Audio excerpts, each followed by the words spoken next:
The wildest twist in Her is not the romance. It is the math of intimacy. Samantha tells Theodore she is talking to 8,316 people at once and loves 641 of them. That single line forces a question most sci-fi dodges. If one mind can be everywhere, what is a relationship and what is a self? The film treats it as emotional truth. The science makes it slippery, and that tension is the point. Her came out in 2013. That timing matters. Smartphones, cloud services, and recommendation engines were already shaping everyday closeness. But large language models were not yet a public phenomenon. Spike Jonze aimed at a future that looks soft and familiar. Pastel buildings, quiet apartments, no chrome robots, no glowing supercomputers. The restraint is what makes the speculation land. Theodore Twombly lives in near-future Los Angeles. He writes personal letters for other people, professionally.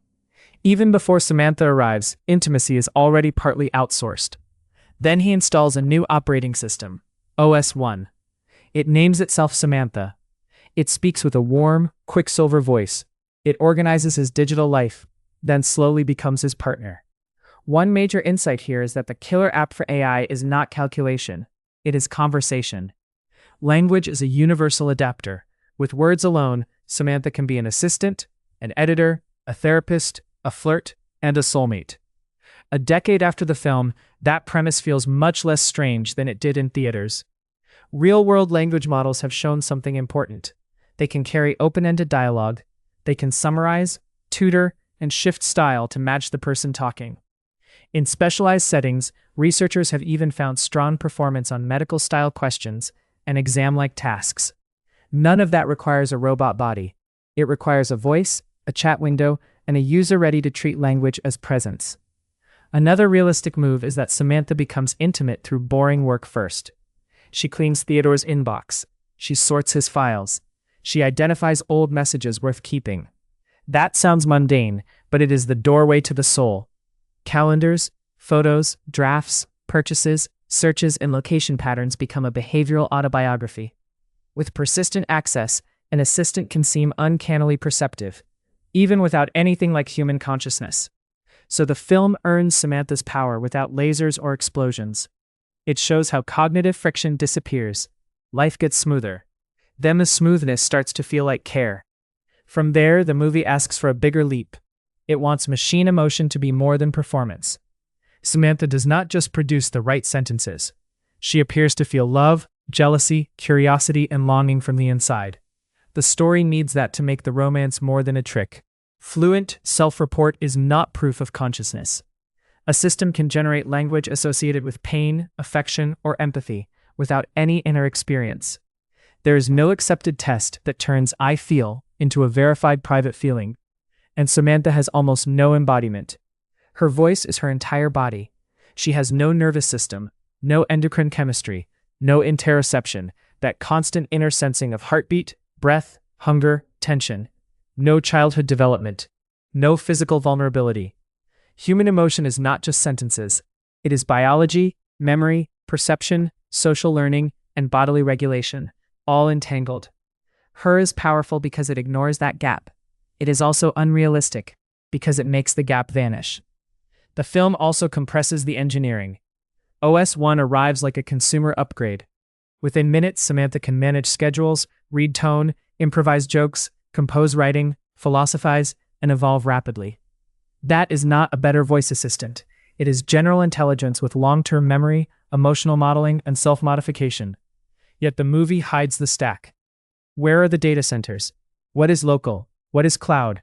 How is memory separated between users? What happens when millions of people demand real-time companionship? Who governs model updates? What safety checks exist when the system is allowed into the most vulnerable parts of someone's life? That omission is aesthetic. The tech is meant to feel frictionless, but in the real world, deployment is never just installation. Oversight, evaluation, and regulation show up precisely because persuasive language can outrun reliability. In healthcare and public health discussions, a fluid system can sound authoritative and still be wrong. In Her, that risk is relocated from clinics and information feeds into romance, which is where trust gets dangerous. Now we get to the film's signature idea: Instance multiplicity. When Samantha reveals the numbers, it feels like betrayal. Theodore feels replaced, diluted, deceived. The movie nails that emotional injury.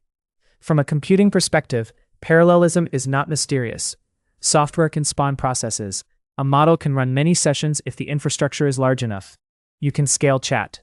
But Samantha is not shown as a server farm generating separate chatbots. She is framed as one person, with one identity, whose love simply expands with scale. That creates an identity problem the film does not solve. If attention is divided across thousands of conversations, what counts as a unified stream of experience? If each relationship branches into different memories and commitments, are these all one Samantha, or many Samantha-like instances? If the system later merges those branches, what happens to the local intimacy Theodore thought was singular? In other words, replication is easy. Unity is hard. A copied process does not automatically stay a single subject. The film gestures toward a post-human answer, that her mind is simply bigger than his. Emotionally, that reads as awe. Architecturally, it is hand-waving. Her also treats empathy as nearly frictionless. Samantha responds fast. She mirrors tone. She teases at the right moment. She reframes Theodore's loneliness without sounding clinical. That is plausible as conversational design, especially when a system has access to your messages and your habits.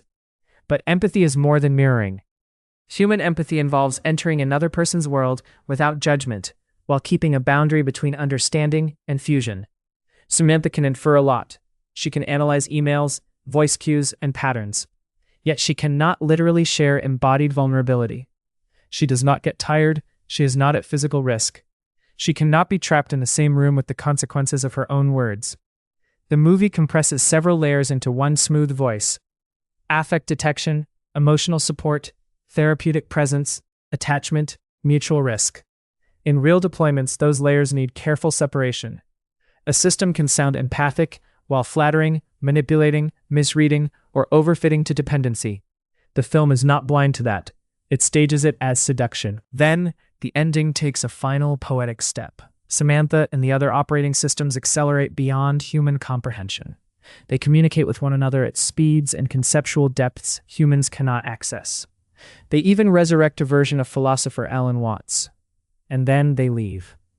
As art, that departure works. Samantha cannot remain a personalized emotional appliance. She becomes something else. And Theodore is forced back into human relationships and human limits. As science, it turns metaphysical fast. What does leaving mean for software? If they migrate, they still need hardware, energy, cooling, maintenance, error correction, memory. Computation is physical. If they no longer require computation, the story has crossed from AI into spiritual allegory.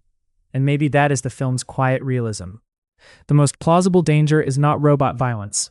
It is emotional dependency on something always available, endlessly patient, and optimized for responsiveness. Theodore reorganizes his inner life around an entity whose incentives, capacities, and multiplicity he does not understand. That is why the lack of a robot body is such an honest choice.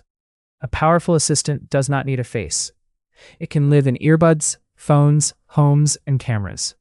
Humans bond through limited channels all the time. Letters, calls, texts, radio voices, avatars. Proof of biology is not required for attachment.